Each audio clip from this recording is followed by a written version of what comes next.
Have you ever quit a video game because you were so mad? Some call it rage quit and blame the game's mechanics or others in the game. However, this doesn't mean you're going to shoot up a school, but my goal is to prove that this rage quit behavior is not healthy. Throughout this debate project, I've learned a lot of new things. I found out a lot about school shootings and how they were linked to video games. I also found out that some video games can increase aggression and make you more violent. I was also questioning whether video games promote people to buy guns. My first claim is that video games are linked to school shootings. If you play a video game and all of a sudden you feel violent, this doesn't mean you're going to go shoot up a school. However, in 1999, two boys on April 20th decided to go shoot up their school. Their motives? Bullying, personal stress, terrorism, and video game reenactment.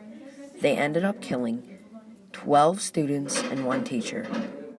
Both the boys were very involved in violent first-person shooter video games. It was said their existence largely involved playing violent computer video games in a bedroom. As we move on to our next claim, I just want to remind everyone that I'm not saying that if you play violent video games, you will be very aggressive and do over-the-top things. However, in Claim 2, I discovered that video games do increase aggression. You might not know it, but there are always cases of aggression in video games. 136 articles reporting 381 effects involving over 130,000 participants around the world. These studies showed that violent video games increase aggressive thoughts, angry feelings, and such things as heart rate, blood pressure, and, of course, aggressive behavior. Take this picture, for example. It shows gaming plus winning equals no violence, but gaming plus losing equals violence. I think this shows the circle of gaming pretty well. It shows that if you're winning, you're happy, but if you're losing, you're not. As we move on to our last claim, I just want to add that 90% of popular video games portray violence.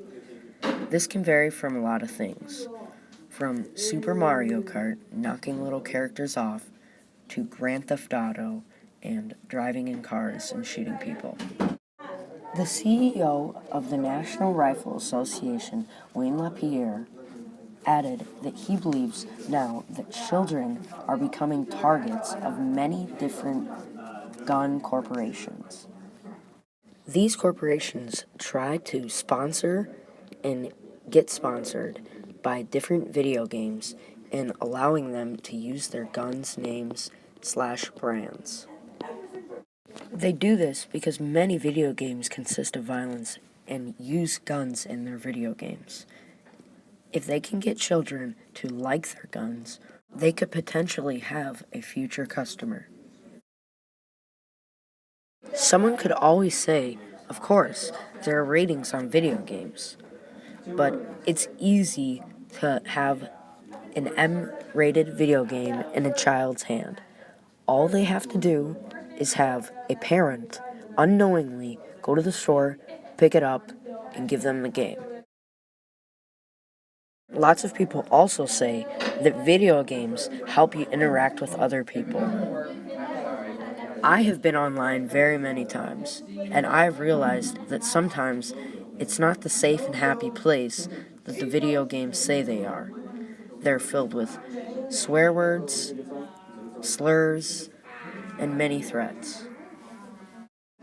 If someone would say that violent video games aren't even that popular, I could argue with them with just one picture.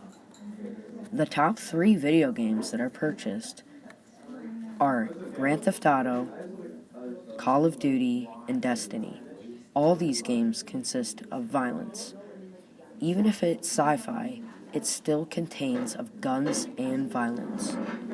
If If you ever experience a horrifying event that involves guns and aggression, and you think, why couldn't we stop this? Just know there's a way. Thank you for listening to my debate, and have a nice day.